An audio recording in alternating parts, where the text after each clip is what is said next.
Hi there and good evening. You're watching News Now at 7 p.m. with me, Ruchi, Bhatia. Let's first up get you the latest coming in on the state of the Indian economy, where rating agencies Moody's, in fact, just half an hour ago, has revised India's rating outlook to stable from negative. They've also reaffirmed India's Baa3 rating. The decision, of course, to change the outlook to stable, Moody says, reflects the downside risks from negative feedback between the real economy and financial system that are finally receding. In fact, let me take it across to William Foster, the Vice President, Sovereign Risk Group of Moody's Investor Services, now joining us on ET Now. William, thank you very much for taking your time out and speaking with us today at ET Now. Let me first begin by asking you what has really prompted the change in the rating outlook from negative to stable?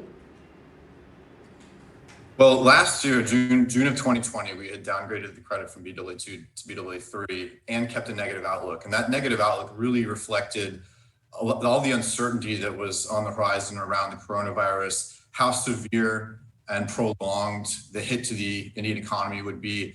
Obviously, going through a period where the entire economy effectively shut down. There was a lot of uncertainty of how long lasting that damage would be and what a potential second wave or third wave would do in terms of scarring to the economy long term for labor markets and for overall productivity. And in addition to that, there was a lot of concern with regards to the financial system prior to the pandemic shock, where we had both public sector banks that had a legacy issue with non-performing loans, and obviously the non-bank financial system as well was stressed from a liquidity standpoint. So there was this risk of the pandemic hitting the economy and that creating a negative feedback loop with the financial system that really could have compounded and made India's biggest challenge, its fiscal burden, its high debt burden and large fiscal deficits, even more of a weight on the sovereign credit profile. And so that negative outlook really reflect that potential for a negative feedback loop, making things much more difficult moving forward. And we've changed the outlook to stable to indicate that we don't see that risk as being as acute anymore. Things have stabilized and we're now in a situation where we believe the recovery is getting entrenched. Things will stabilize and improve moving forward, but we still have the challenges on the fiscal front with trying to reduce deficits over time and reduce that debt burden. But that big risk with the financial system being a potential hit is now stabilized from our perspective. Right. Right. William, allow me to come in on that. I want to first also ask you, what is it really going to take for India to get a ratings upgrade? So to get a ratings upgrade, it's going to be a longer road and more challenging moving forward because, as I mentioned, the fiscal strength of India is relatively very weak compared to the peer group at the lower threshold of investment grade. When you look at India's, for example, the debt burden, the debt to GDP ratio for India, we expect that to approach 90% this year, about 89%, and to gradually rise to about 91% over the next few years, but stabilize around that level. When you compare that to other BAA credits, it's much larger. The peer group is closer to around 50%.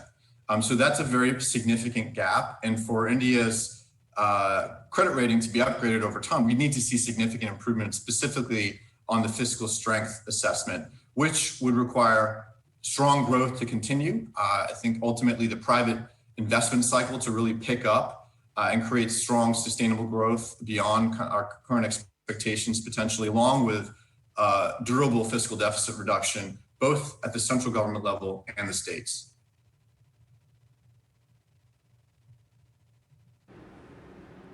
William, having said that, your report also says that the economic recovery is underway with activity picking up in India. One of the big concerns here, though, is that demand is still not there at the levels that the government was hoping to be. So how big a downside risk do you see that, the fact that demand is still not there at the levels that they had anticipated? Well, this is not unique to India. This is all around the world. We're seeing, varying degrees of recovery. differentiation among advanced and emerging markets and within to differing degrees. And what we've seen across most countries is it's been government support that has been really the biggest driver of demand, and certainly putting a floor under what could have been a much bigger hit to demand for households and businesses. Moving forward, as economies normalize and gradually we have an improving global economy and in a better vaccination rates around the world, and we see mobility starting to improve. It's taking more time, obviously, than we had hoped last year, given the fact that we have the Delta variant and other variants on the horizon. But fundamentally, we think it will be a gradual process. India is not unique on that front, but what we're seeing is encouraging in terms of that start to normalization as we go into next year, where hopefully the government can, around the world and in India included, can start to pull back on some of that emergency support as conditions start to normalize more gradually. That's our expectation in India.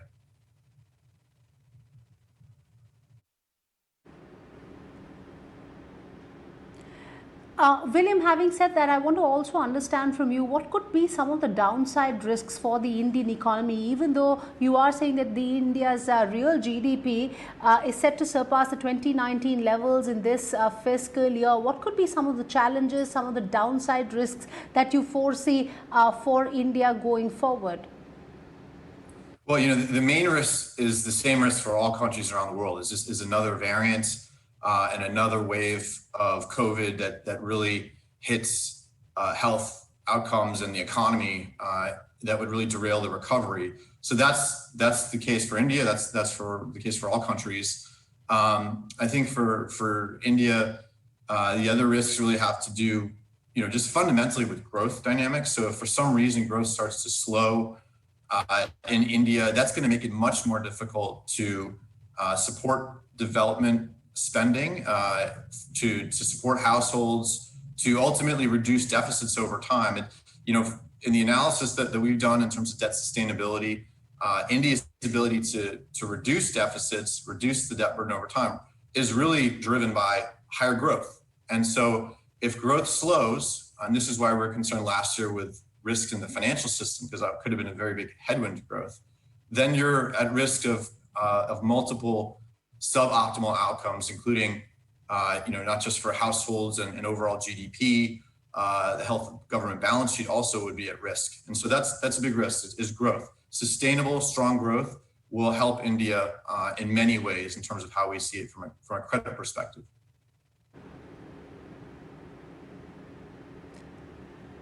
William, before I let you go, bulk of the growth that we are seeing in the Indian economy right now is mostly on account of a lot of capex push that is coming on behalf of the government and of course PSUs.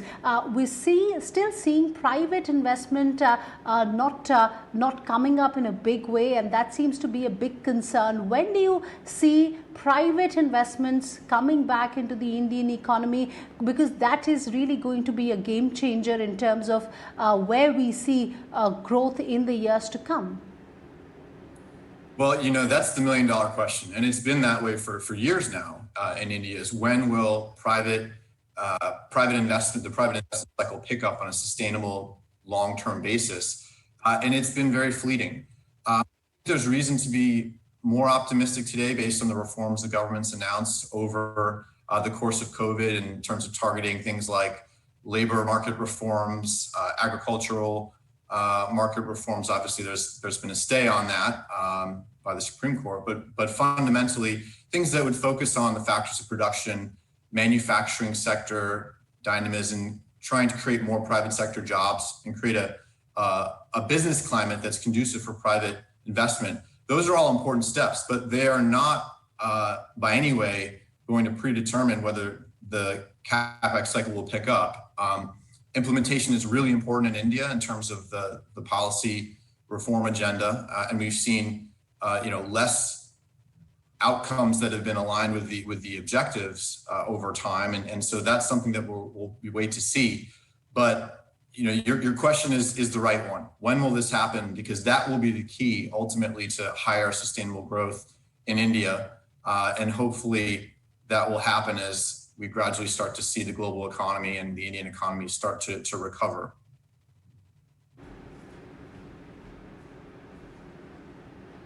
Okay, all right. On that note, William, appreciate you taking your time out and speaking with us. That's, of course, the word coming in from Moody's. They have upgraded India's rating outlook to stable from negative.